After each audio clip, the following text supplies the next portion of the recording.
All right, 6:30, right on the dot. How are you all doing today? Monday, May 20th. Wow, this month is moving right along. It looks like I have a light shining on me. It's actually the sunlight. The natural sunlight is coming in through the window. It's almost a Bob Vila moment. It's a very artsy type of look. So we'll go with that today as the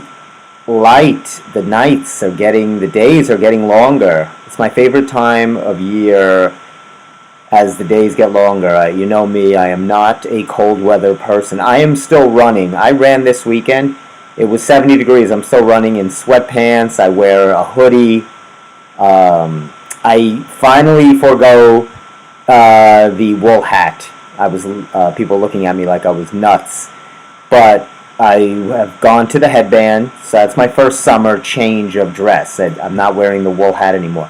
I'll get to shorts, and I know the rest of you Long Islanders are already flip-flopping, and you've been doing that since mid-March, wearing your flip-flops, so I know you can't wait. Long Islanders love their flip-flops, and what are those other ugly shoes called? Those kind of, I always make fun of Steve, those glockenspiels or whatever they're called. You know, those weird kind of baskety looking shoes that I hate. Those are all the Birkenstocks. The Birkenstock, yes. The old Birkenstock. Those are another shoe I could do without. Wow, so how was everybody's weekend? I wish I could say it was on the sports front better. I have my... I'm a little, you could tell I'm a little shook here. Of course, I have my Knicks towel, and that's it. That's it, folks. No more. No more. The Knicks are done. It's over. They lost on Sunday, and I had that bad feeling. I kind of feel like I have a gift. I don't have many gifts. In fact, I have none. The one gift I do have is being able to foretell when doom and gloom is coming, and in sports at least. And I knew this wasn't going to go well.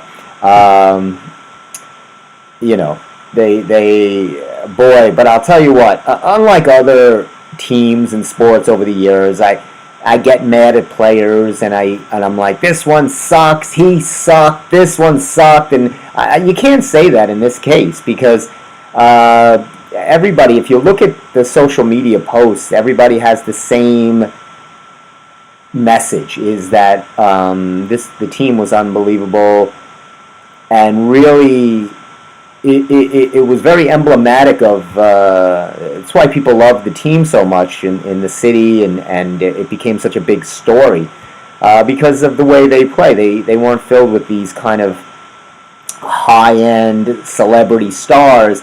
They really worked really hard and played hurt, and they were nice, like guys you really liked. Jalen Brunson, Josh Hart, of course Dante DiVincenzo, Isaiah Hartenstein. Plus they have great names. You gotta love the names across the board. And they played really well. I really kind of wanted them to win one more game. I wasn't greedy. I didn't want the whole thing. I didn't want the whole pie. I could wait for the whole pie. I just wanted one more slice because of which I hate. And I'll say it right here, because I don't think we have a big Indiana base of listeners that watch the Steve Squared Show. So I'm not a big fan of you people in Indiana, nor am I a big fan, let's face it, the whole state. I don't care what. That's it. I'm just gonna wipe out the whole state of Indiana. I really, they coach. They're annoying. My mom is funny. She hates that one player who everybody hates. He's that annoying little guy that was like bothering Brunson. He was annoying. I mean, they all just rubbed me the wrong way, and it just bothered me. So I really wanted the Knicks to at least remove them. And then I would have been okay. Then I would have been, I could have, been somewhat satisfied. Now I'm not satisfied. I still have a taste in my mouth that I wanted a little more. But we always want more, and you should always want more. You should never be settled. But the basketball gods are a funny bunch. I find in the sports gods, if you will, it wasn't enough that every Knick had to have some kind of weird injury. But just for good measure, let's break Jalen Brunson's hand to finish off the game. It was really weird. I mean, Josh Hart has some, he pulls his stomach. He's playing with one hand on his stomach. He's like crawling on the floor. They put out OG. He's playing with his hamstrings strapped up, and he's limping out there on the court. And let me rant about one more thing: the announcing.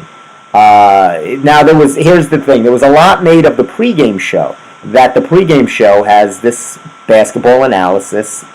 And an analyst, Stephen A. Smith, right? If you know the basketball world, you know this guy, and he's a big Knick fan. So he's and he does that screaming. So he was like at the Garden yesterday. He was like, on the show screaming. Now people are ranting. Oh, it's not a Knicks pregame show. It's supposed to be a national, and you're supposed to be fair and not be so Knick fandom.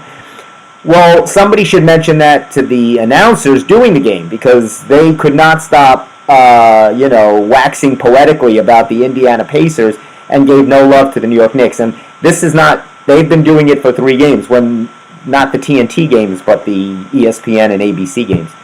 Anyway, it's just, sports are just, I'm done with. I mean, I'll watch the Yankees now. At least they're doing well. They're on a nice hot streak and doing well. But, I really looked. You start looking forward to these Knick games. They're they kind of are nice little vestige, if you will, to take you away from your daily grime of horror that you deal with in an everyday life.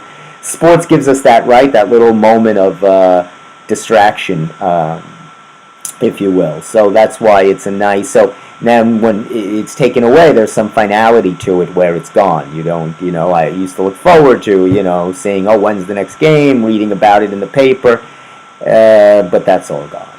So anyway, hey, if that's all gone, I got something for you to cheer up all you disappointed Knick fans, because we wait all year for this. The Newsday Fun Book has come out. That's right. Oh boy, if Steve was here right now, he would lambaste me. By the way, in case you didn't know, you are watching the Steve Squared Show. I'm your host, Funny Man Stevie K, coming to you live and remote. Who knows when we'll be back in the studio? I think maybe next week, but it's Memorial Day on Monday, so I have to speak with Tony in the studio about that. They'll probably be at some barbecue. Have you made your Memorial Day plans yet? Did you buy your meat, your smoked meat, your chicken, your ribs, your steak, right? If you haven't figured out what you want to do yet, you're not sure. Do you want to sit and watch a parade on Memorial Day? That's always a nice. See, the Memorial Day parade I can live with. I ranted once about it. I don't understand parades. They bother me. A Memorial Day parade I can accept because it's a honoring, right? It's a parade to honor our vets and and to think of those fallen vets, and so that I can get with. I can get on board with, because that should be observed. Memorial Day, for those of you who might not know, besides it being a day off from school and not being able to go to the bank, it is actually a day of observance for the vets. And so in between your hot dog stuffing, beach laying, poolside barbecues, maybe take a moment to say, why am I off today? I don't know. Pass me another Corona. Long Islanders love their Corona, their sweaty beaches, their flip-flops. What else do they love? Oh, there'll be a lot of burnt skin on Tuesday. Well, it depends. I don't know. Let's check out the weather. I never really do a weather segment, and I think I want to add that to the show. I'm going to stop holding this book. But if you don't know what you want to do, if you are confused, there's a lot of great options. You look through the fun book. There's the 10 best places where to contract a tick bite. You can go up into the Sag Harbor Hills, up in the woods, or maybe you go to Sunken Meadow, has some of the best Lyme disease you can contract. So what you do is you look through the fun book and you look under tick bites. and it'll tell you all the fun things where you can get that on Long Island.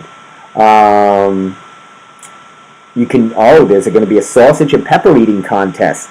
You won't want to miss that. That's going to be in Glen Cove. Look that up. Sausage and pepper eating contest. And of course, they actually, I was blown away. On Long Island, they had, and this goes around the country, as we know, speaking of eating contests, the big one is July 4th at Nathan's in Coney Island, the hot dog eating contest, where Joey Chestnut is the reigning 10-time champion. This guy hasn't lost in years. He's like the Yankees of hot dog eating. So they had, but what they do to qualify for this enormous angioplasty event is to have your local events around the country, you know. And so Long Island had theirs, and I guess the winners keep, you know, moving forward, and if your stomach can handle it, you get to qualify to eat right next to Joey Chestnut and try to win. Now, he usually downs, I don't know the time frame, I don't know if it's 10 minutes, 4 minutes, 6 minutes, whatever it is. The winner, or Joey Chestnut, he has the record. It's usually somewhere in the, I don't know, 70s, 80s. It's in a mess of hot dogs. And then they have the female champion. I think it was this Asian woman last year, but she's usually in the 50s, 60s. I mean, it's a lot of nitrates. So anyway, that will be, but don't get worried. You still have time for that. That's going to be July 4th. I know you won't want to miss that. But anyway, yeah, so the fun book will give you some things. Of course, there's the Blue Angels. They're back. They're going to be, hold on a second, I think. Are they back? Am I mistaken? I don't think I'm mistaken. Let me look and see, because they are, or should be. That's that, what is that? I'm going to find it for you people.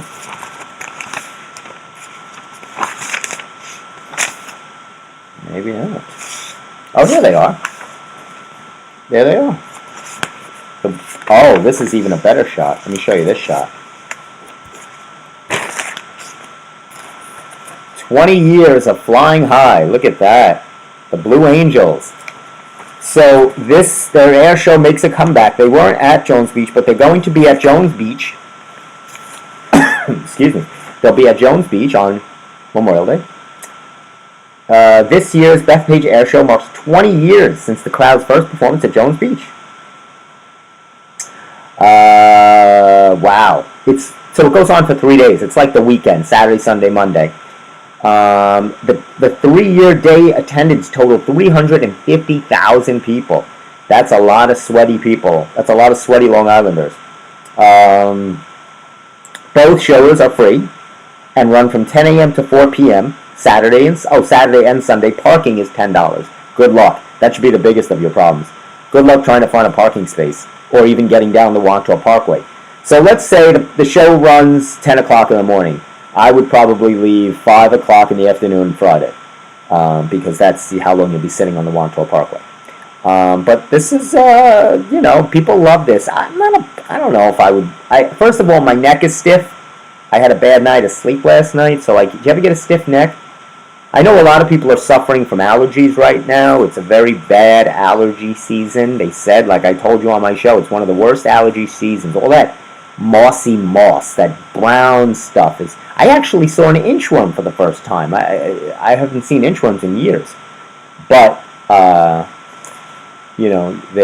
brown stuff. So that, coupled with a lot of the pollen in the air, is creating these heavy-duty allergies, and that's what a lot of people are suffering. So,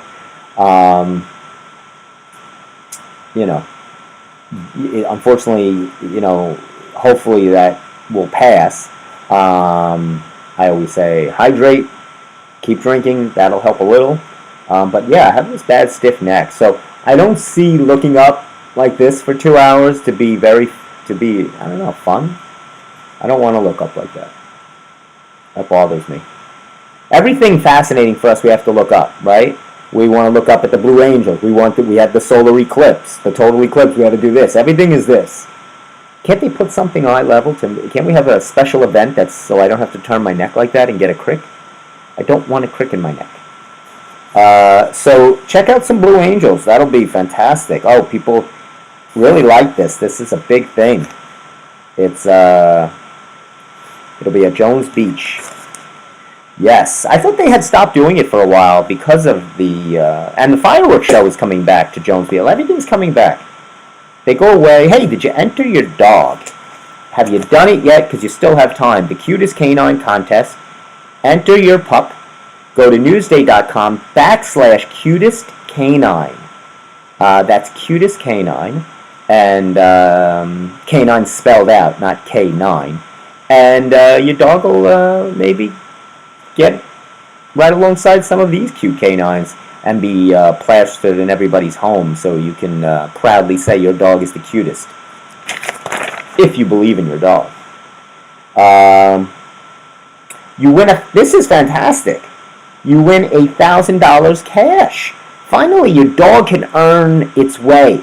How much do you spend on your dog, right? Between dog food and vet bills. It's about time you did something. Treats. It's crazy. Dogs are very expensive.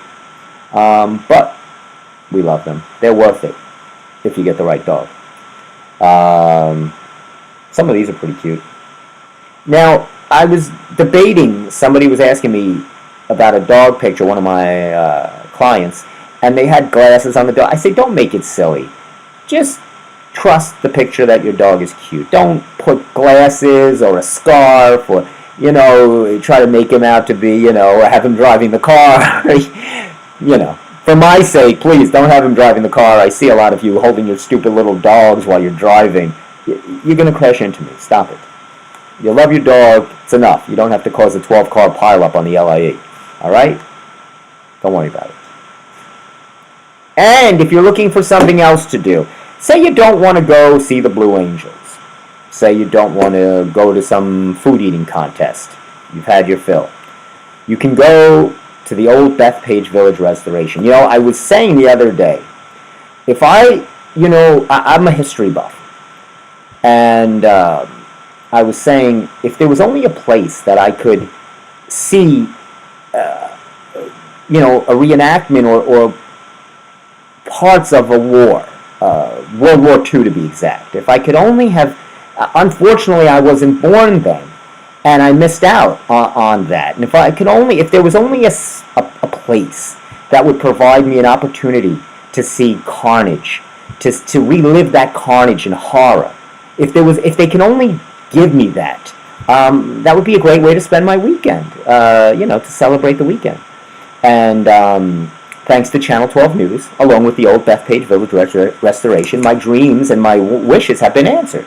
Because at the old Bethpage Village Restoration, they are going to reenact battles from World War II, which I think is yeoman's work from them and for the volunteers who have volunteered to have their arms and legs and everything shot off. I mean, that's fantastic. Just to give of yourself for some of us to go watch is fantastic. They don't do that. I'm joking. Of course, it's hopefully they're not using the producers from the movie Rust, and they're using blanks, and they're using, everything is safe and been checked, and they're pretty good at this at Old Bethpage. They have reenacted this war 100 times. This is World War II. Let's see what it is. It says, "The World We Live in, Legacy of Freedom." It's an honoring of the veterans. Adults, $15. Children, $12, because what child doesn't want to see the war, to relive the Battle of Guadalcanal?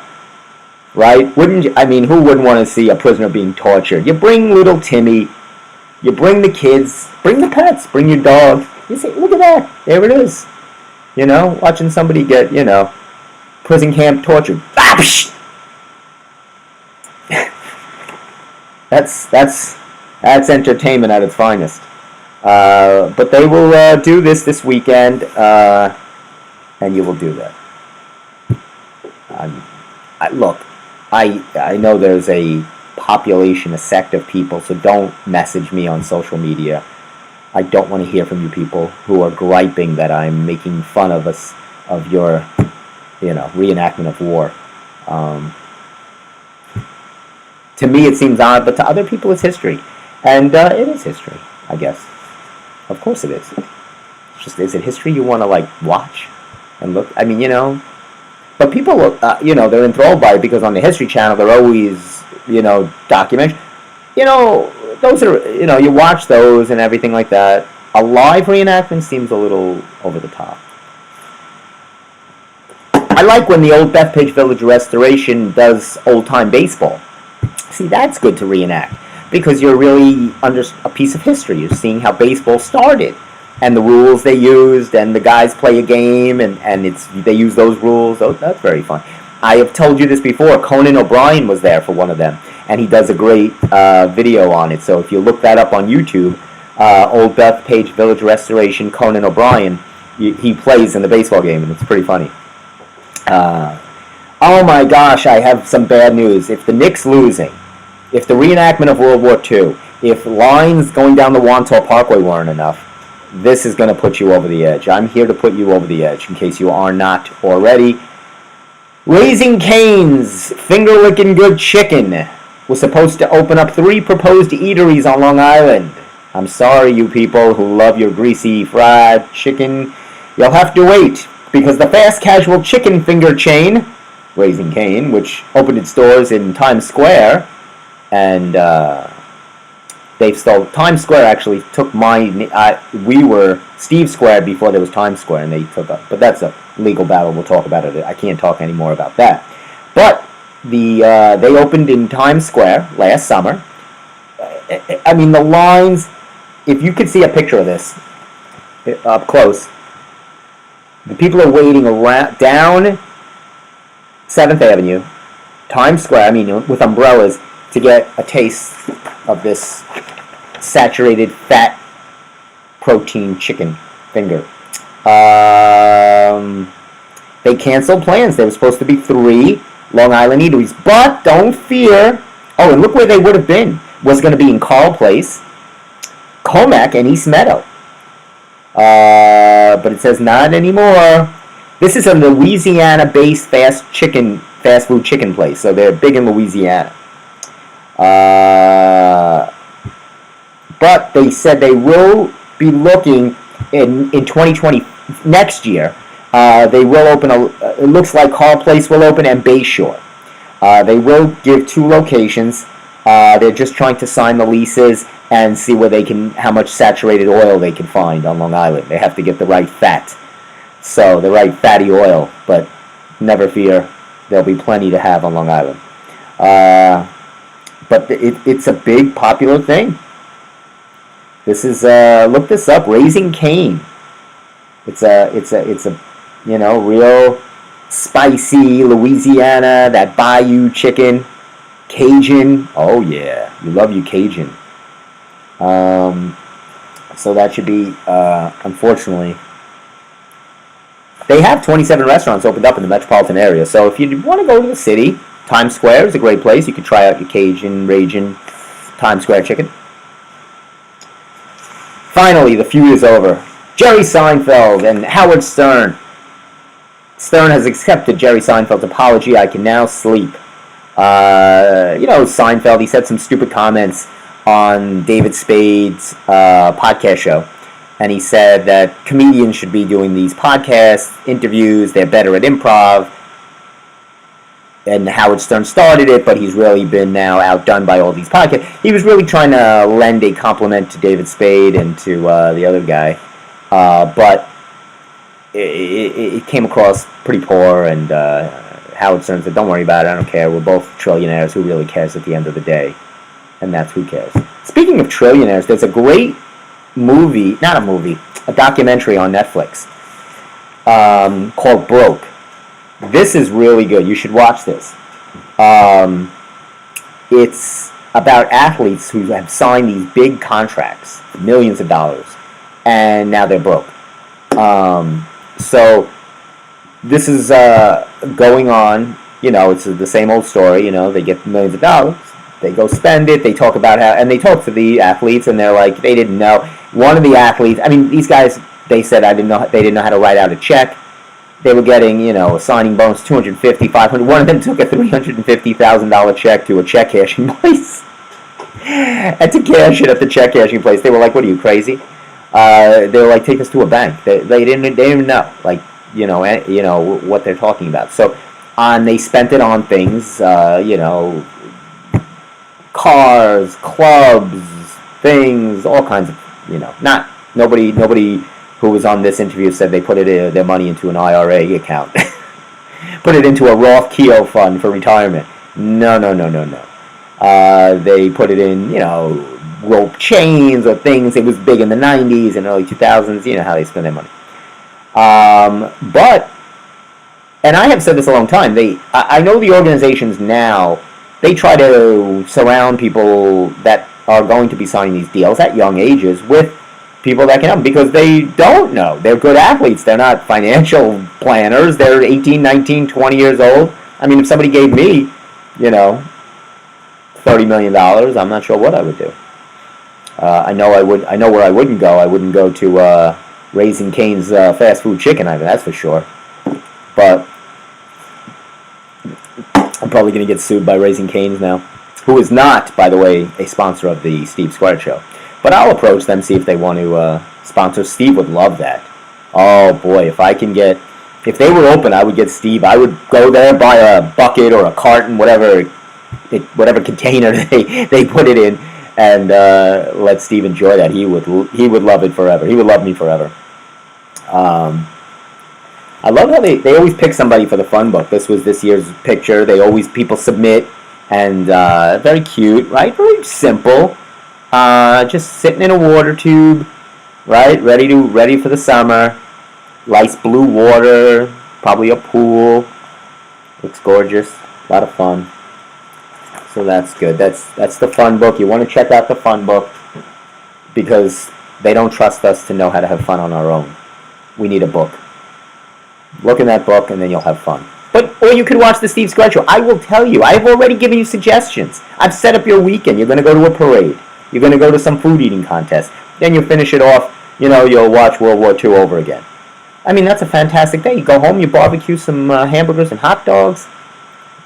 Wonderful. Now, I'll tell you why I'm not a big fan of parades. Back in the day, I used to have to march in them. I played drums, and I would march in these parades in the summer, especially as, the summer parades or the May as it got hot.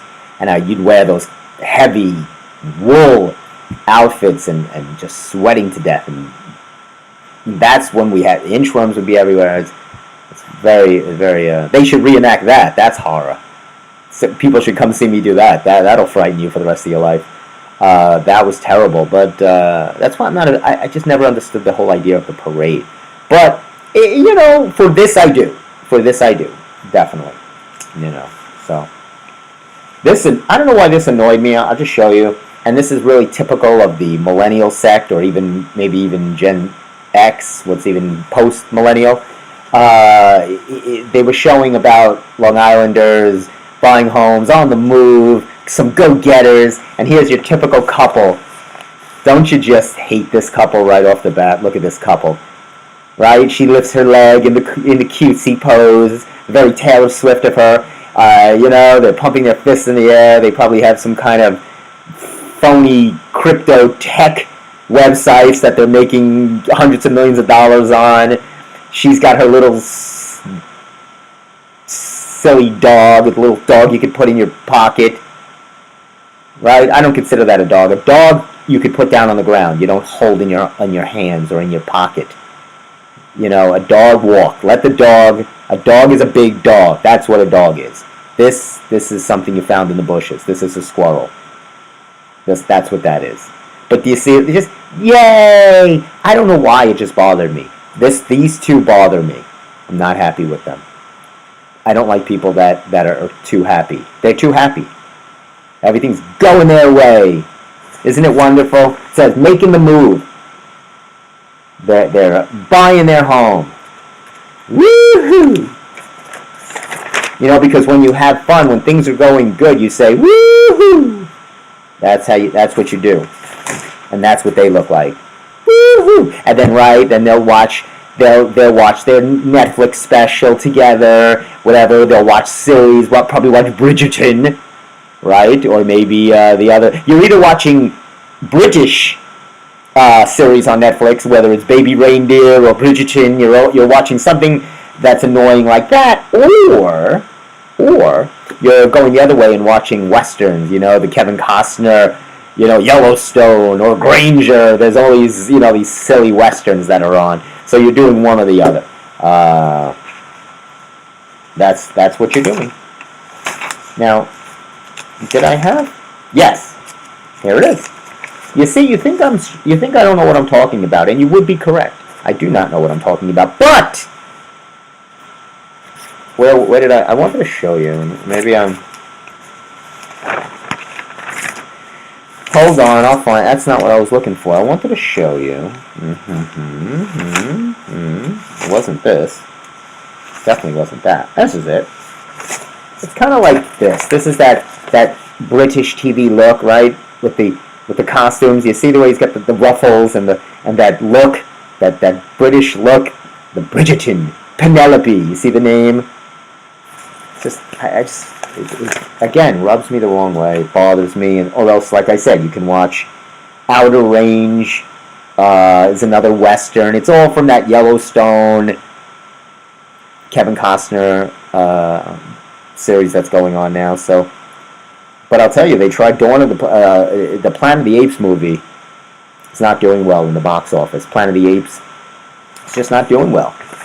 And I said that people have had their fill with monkeys. There's just so many movies you can make about a monkey. Until you're like, I've seen enough. I don't want any more. I don't want any more. Nobody wants any more. The movie If with Ryan Reynolds didn't do well. I mean, this weekend it was number one at the box office because it was between that and going to see Planet of the Apes or the Amy Winehouse movie and just watch her drink and talk British. Hello, lad. So there's just so much of that you can hear before it becomes annoying. So If took in $35 million, which might sound like a lot. It's not.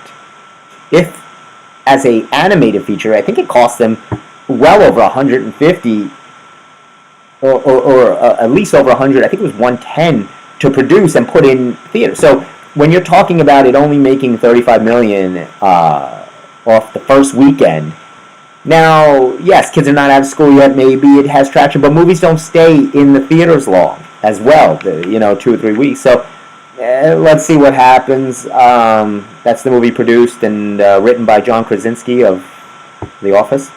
Ryan Reynolds, he plays the daughter sees everybody's imaginary friend, and that's really the idea behind it. So it's cute. I didn't see it. Some of the voices are voiced by celebrities such as Matt Damon, Steve Carell, Emily Blunt, and many others. So, but yeah, wow, Back to Black, $2 million.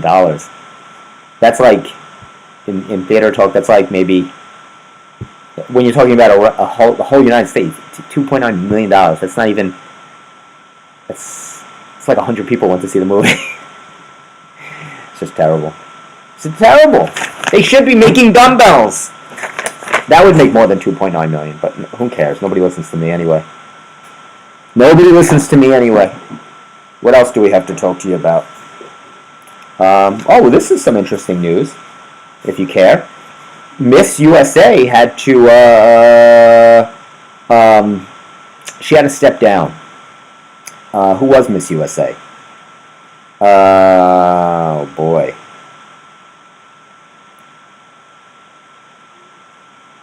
Wow, this is interesting. So this new Miss USA replaces the former Miss USA, Noelia, I don't know, it's hard to pronounce this name, Noelia Voigt, a former Miss Utah, who stepped aside this past week, citing mental health, the dreaded mental. Now, I understand. You become Miss USA, and it goes right to your head. And there you go. From Hawaii, it's not a great picture, so I won't show it to you. It's very hard. Her name is Savannah Wickets of Hawaii, was crowned Miss USA, and she's from the island of Maui, and she will now accept the role and responsibilities, which are enormous. No, they're not. I don't think there are any responsibilities. I don't know what they are, other than keeping the crown on straight. Don't let it fall off. Not really sure what the responsibilities or duties are of Miss USA. But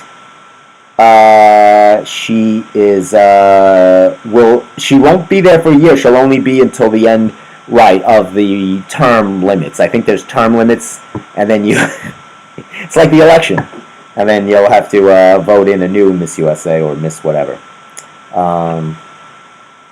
Anyway, Miss Hawaii. I've had some Hawaiian talk on the show before. Do you remember when I played Tiny Bubbles? We can't play music anymore on the show because of YouTube restrictions and Facebook restrictions, both of which have caused our show to be flagged. So I have to watch musical copyrights issues. So I can't. I'm not even allowed to sing Tiny Bubbles. I can't say the words Tiny Bubbles. Right, just for saying Tiny Bubbles. Right now, I'm sure I'm going to get served with a subpoena tomorrow for saying Tiny Bubbles. Tiny Bubbles. This was, I don't know what I make of this. Suffolk County is settling a lot with wrongful imprisonments or police abuse, different, whatever the mishandling was, and they've had to settle. Like this guy here. Boy, let me see who else. This guy, Rodolfo Taylor, he'll get $12.8 million after spending 26 years in prison.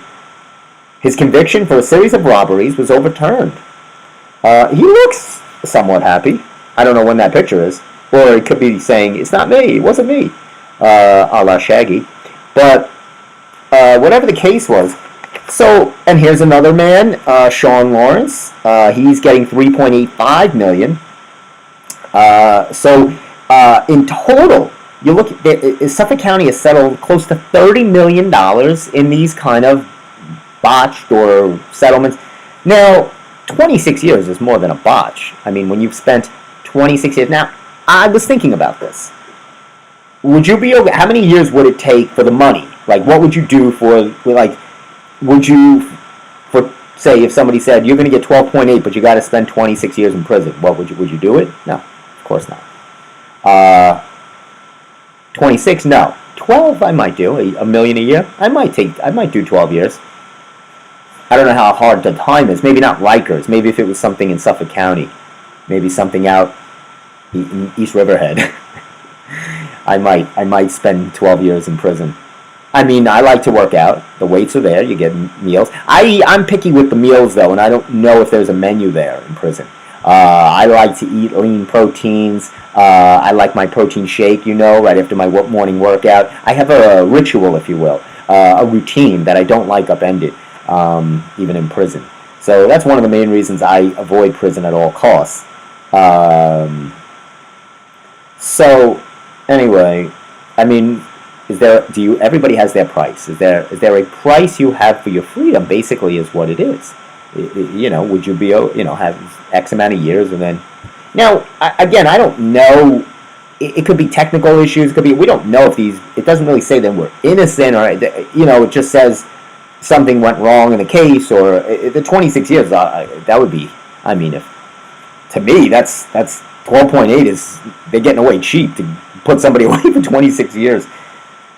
But I find it amazing that they still, the fortitude of the legal team to keep pursuing and that person and his family and everything like that, to not just say, you know what, you're done. Because who's going to look at this stuff after 20-something years? And they continuously, work and work and work, and they have these wrongful conviction projects that people give a lot of their voluntary time because they know they're not going to get paid for the most part, so they're really working to hopefully reverse wrongful convictions and things like that, because if something happens, it's terrible. It's just terrible. So, but I don't know if it, one way or the other, but I just don't think that's enough money for 26 years. $12 million, that's not even $1 million a year. You know. But, you know. Hopefully he'll spend it better than those athletes that did in that Netflix documentary, Broke. They won't spend half of it on a rope chain and the other half on a Ferrari with a built-in swimming pool. You should have seen some of the things that these guys were buying. Not one of them ever entered a bank with their money, with their paycheck. And then they want, I can't feel bad for them. They're like, the only thing I would say is, you know, to the organizations, do a better job if you guys care to help these people, that, you know, and to try to give them financial advisors and things. The legal team, if you will, and let those people steal their money, because that's really what will happen. So you're really screwed one way or the other, because, you know, whatever. They were trying to get you to feel sorry for them, but I just can't. I can't feel sorry for guys that are signing these, you know, enormous, you know, contracts, and now they're saying, oh, bro, you know, well, you know, you didn't get held up and your money taken. You did spend it on things. So. And, you know, somewhere in your has to come where you say, well, maybe let me put some of it in the bank. You know, I'm not going to play sports my whole life, so, you know, and you could take $1 million and that could last you if you do the right things with it, and you know, get somebody to say. And these people had way more than $1 million. The next chapter of the show, it's 7-Eleven, by the way, which makes me think of where I need to go after the show. Let's check out, I was supposed to give you the weather segment. You see how forgetful I am? I was supposed to give a weather update on Memorial Day. Let me see what we're looking at for Memorial Day. Right now, today was a really lovely day. 65 and sunny, low humidity. I was thinking of becoming a weatherman. I feel like that's something I could do. You know, speaking of things you could do, when Jalen Brunson, again, I told you he broke his hand at the end of the game yesterday. Just for good measure. If there wasn't enough injuries that the Knicks had, just break Jalen Brunson's hand. So he breaks his hand. So my mom's saying, you know, that's serious because that's his career is his hand. So I said, well, there's many people that would be serious for, because there's a lot of people. What about a surgeon?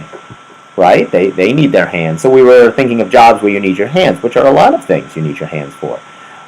You know, if you're a pianist, you're a piano player, or any musician, unless you're a singer, you would probably need your hands. Then we were like, well, what jobs don't you need your hands? And so I said, well, what about a therapist, right? A therapist or a psychiatrist, you know, someone that just talks. And then I said, I looked up jobs that you don't need your hands, yet you really don't need anything for. No level of anything with acute dexterity of the hands, or even any ability whatsoever. And of course, what comes up? Podcast host. So I'm right in my wheelhouse. A job you need no affinity, no discernible skill, just the ability to rant and rave until the clock strikes the hour for which the show is over. That's what I do. But you know, I train and I need my, you know, you work with your hands, you know, weights and things like that. But, you know, we were thinking of, can you think of something? I want you to think tonight of a job, both. One that you need your hands and one that you don't. And a juggler, if you were a clown that liked to juggle. But maybe a magician, because they say, look, no hands, right? Doesn't a magician always say that? Look, voila, no hands. So, I don't know. So let's look at the weather. All right. Right now it's looking fine. The weekend looks pretty good. Monday, Memorial Day, 73, partly sunny. Beautiful day to watch the air show. 72 on Sunday with cloud cover. But Saturday, 77, partly sunny. So it's a very nice weekend. Wow. The end of this week gets into the 80s. So that's something to look out for. So very good. the weather's looking pretty good. I think we're getting that change away from the chilliness into some nicer, 70s, 80 type of thing. Then I'll finally put on a pair of shorts and run with shorts. I have to admit, I was a bit gassed after this weekend's run. I should have wore shorts or something lighter than heavy sweatpants and a hoodie because I was really huffing and puffing. I can assure you. This was interesting. This 147-year-old library. You can't really say it's the next chapter. It's a 147-year-old library that they're renovating. They want to renovate its historic nature. Where is this library? It's in Bridgehampton. It's the Hampton Library. Executive Director Lisa, I'm saying her name, I can't even try to say her name, McNee, at the Hampton Library. It's in 1877. This library is from 1877. The Hampton Library opened in Bridgehampton. So this is a really historic, I mean, you're talking right post-World War, Civil War time. I mean, they've reenacted that too at the old Bethpage Village Restaurant. They've reenacted every horrible event in the history of, the Ice Age. You want to see the Ice Age over? Go to the old Bethpage. They'll reenact the Ice Age. They'll reenact everything for you. Just tell them what horrific event. Say you got divorced 10 years ago. They'll reenact it. They'll get 2 actors to reenact your divorce. They'll do anything there. They'll reenact anything. Any horrific event that's happened in your timeline. You just ask them, you pay a small fee, they'll get a couple actors, set it up. You tell them the Steve Square Show sent you, you get 10% off one of your horrific events. Another proud non-sponsor of the Steve Square Show. So this historic library, which is in one of the wealthiest spots on Long Island, is seeking donations for $1.9 million for its renovation. I don't understand. They want to improve the technology, restore its library to its historic state. $1.9 million. They're seeking donations. Okay. This is Bridgehampton. This is Hamptons, right? These people have their lunch costs $1.9 million. Okay? Are they really trying to appease us to give this town money for their overprivileged little snooty library that's there? That somebody, a donor, some guy running around playing golf over there that owns some tech company can't write a check for 1.9. That's it would be like asking you and me for, like, do you have $5? I'm going to seek donations. I'm going to start a fund, a GoFundMe page, because I need to raise $5, and I don't know where we can get it from. I'm not sure. Maybe get $1.50 over here, 25 cents there. I mean, this is a joke. 1.9 million. This is what they need to reach out to you and me for. Come on. Stop yourself. Stop yourself.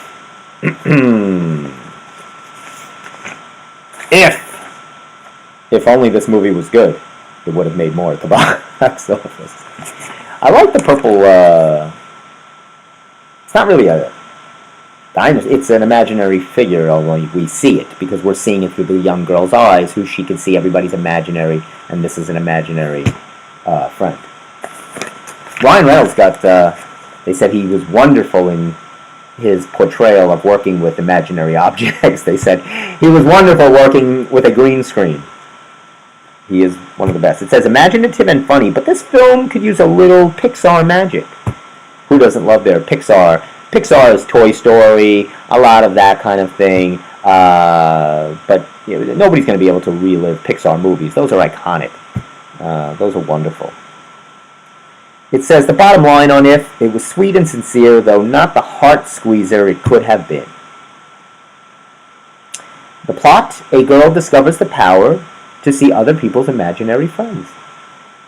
Remember we talked about this? Did you have an imaginary friend as a child? I still have an imaginary friend. That's why I'm actually not doing the podcast alone. I'm here with my imaginary friend, who I have not introduced. So I'm never alone. I'm always a party of two. Speaking of alone, I want to ask you a question, but I'll read this first. It's a Dear Amy. I'll hit you with a Dear Amy. Let's see about Dear Amy. So this is to Dear Amy. I am a single woman in my mid-50s. I never married or had children, and I like it this way. I enjoy people, but I'm an introvert. I like being alone. There is a restaurant bar right down the street from me that I like to go to from time to time to have a dinner and a drink. I sat at the bar to have a drink and maybe a little snack. I wasn't there for long when a man came up beside me. A man. Some man. You can already see the seething in her words. I could see it. Read between the lines. She's already angry. And she said, because, right? She goes, I wasn't there for long when a man came up beside me and took up conversation.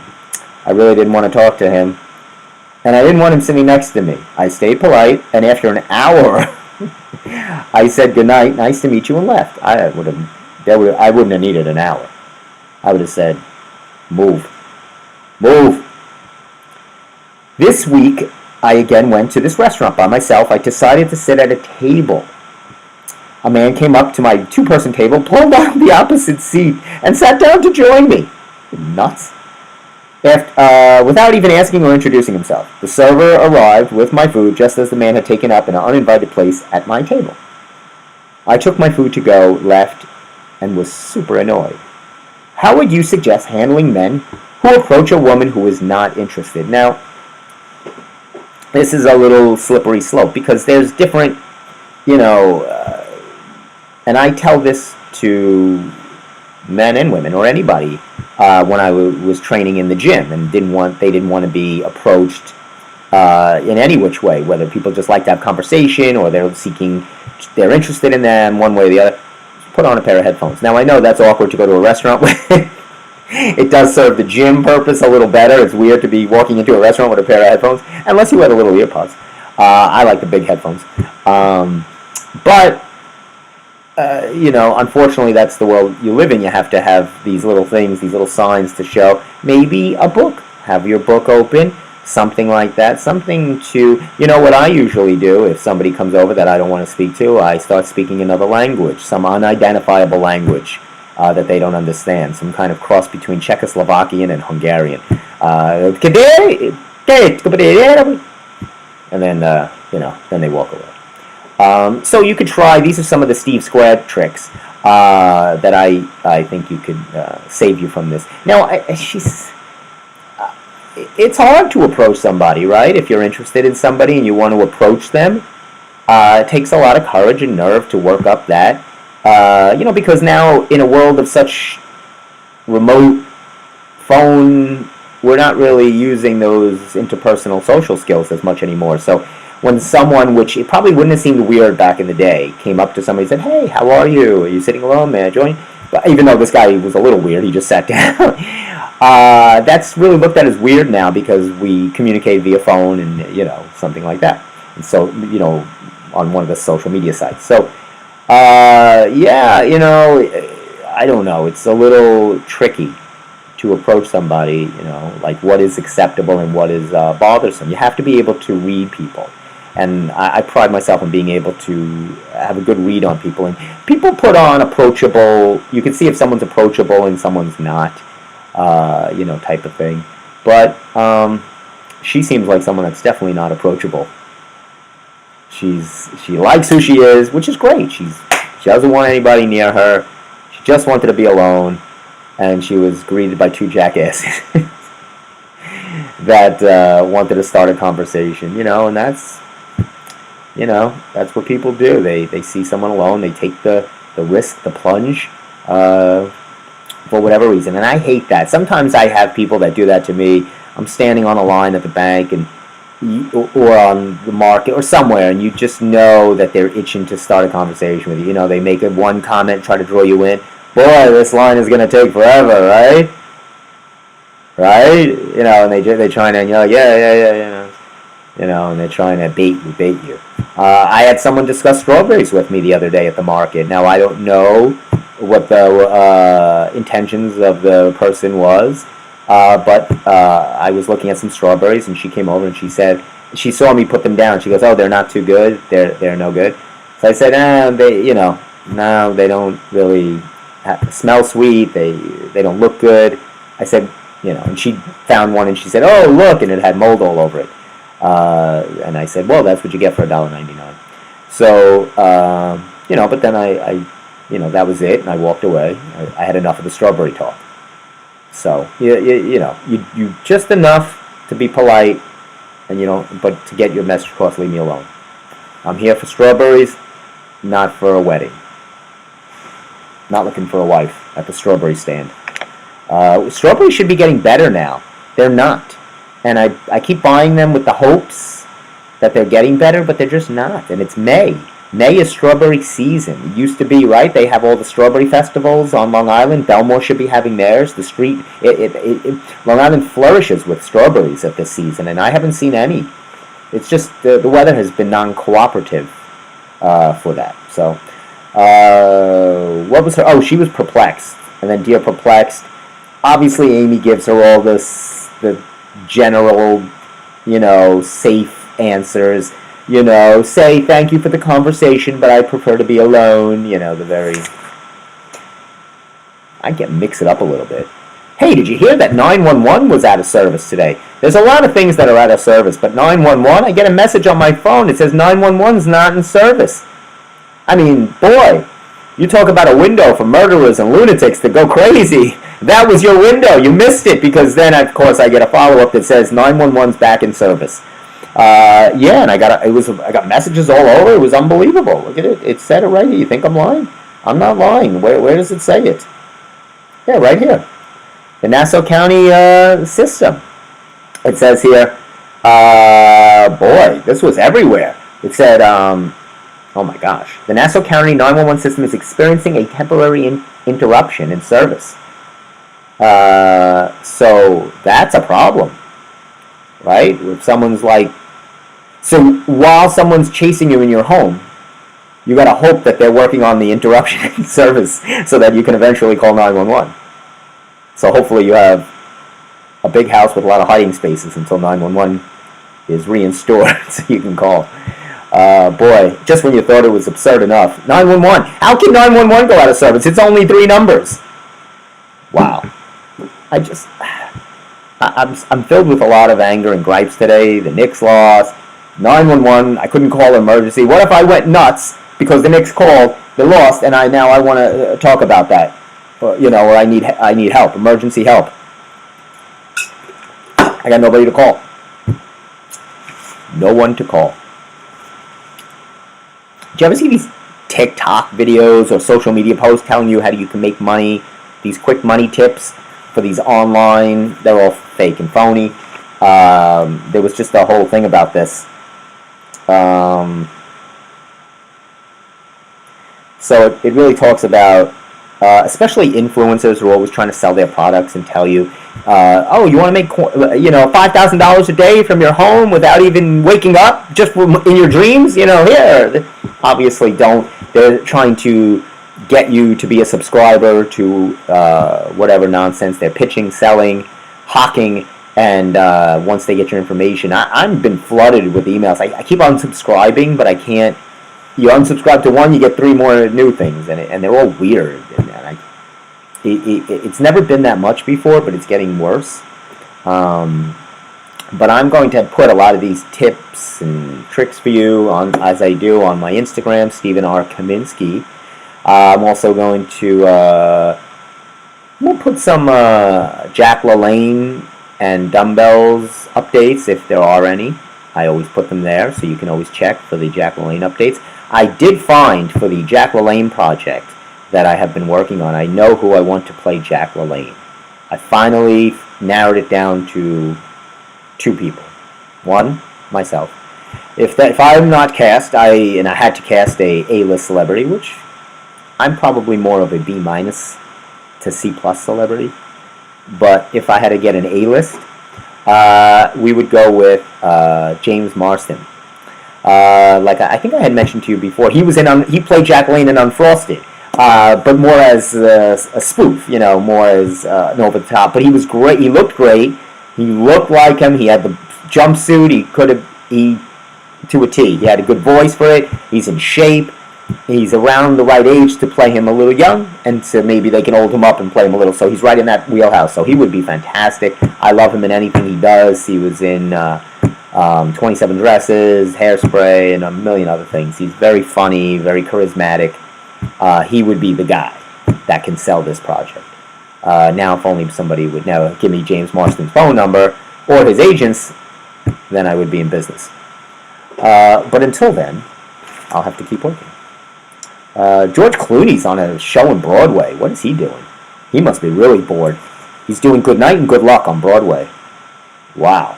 So he's portraying the legendary Edward R. Murrow in a stage adaptation of that bad movie that was in 2000. Oh my God. These people got nothing to do. It's such a waste. Broadway is such a mess right now. Everything is closing. It opens on a Monday, closes on a Wednesday. These shows are terrible. Terrible. Anyway, I've griped enough to you people.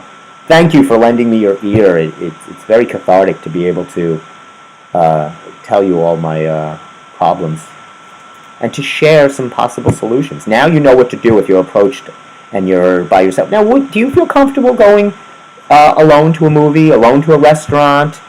Do you do that? I would go to a movie alone because it's, you're just sitting watching a movie anyway. I probably wouldn't go to a restaurant alone. I don't really go to restaurants with people, so let alone alone. That I probably wouldn't do because I'm not someone that's so in love with restaurants. But movie I would definitely do. I wouldn't feel awkward. I would just sit down. A lot of people do that, Plus, I want to watch the movie. I don't want to have a conversation. Either way, so I'm fine with that. Well, what would you do alone? Would you, do you need to have somebody with you? Would you, go to a concert, go to a ball game, go to an event, what have you? Go to a wedding alone. Some people do that. That's hard to go to one of those, and then you're sat at an awkward table. Talk about you got to really love somebody to go to a wedding alone. I mean, they have to be someone that saved you in some reenacting war in Old Bethpage Village Restoration, and you owe them your life, because that's a lot. I don't think that's hard to do, because maybe you don't know, and then you gotta, but some people love it. They want to meet somebody, go to a wedding alone. You have a lot of people that's dancing, having a party. Anyway, so yes, so to all, I'll leave you with this. To all my fellow Knick fans out there, stay tough. They'll be back. Watch the Yankees now. They're rolling. And enjoy. We'll see you next Monday. We'll definitely have a Memorial Day show. I just don't know where it will be. Maybe we'll do a live remote right from the show. Right from the Blue Angel show. Maybe I'll be up in one of the planes and we'll do it right from one of the planes. I'll see if I can get up there for you.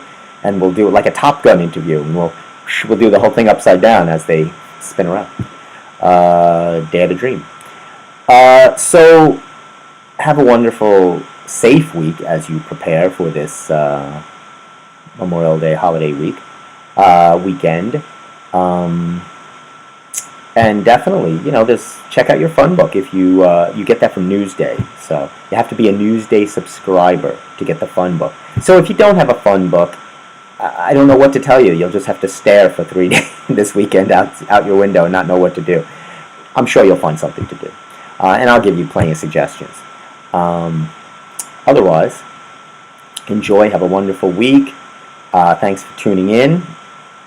We will see you definitely next Monday, 6:30 on the Steve Squared Show, and where we'll have hopefully my compadre, the partner in crime, the Emster, will be joining us, and the Tonester, Tony, will be there, and we'll have a full house.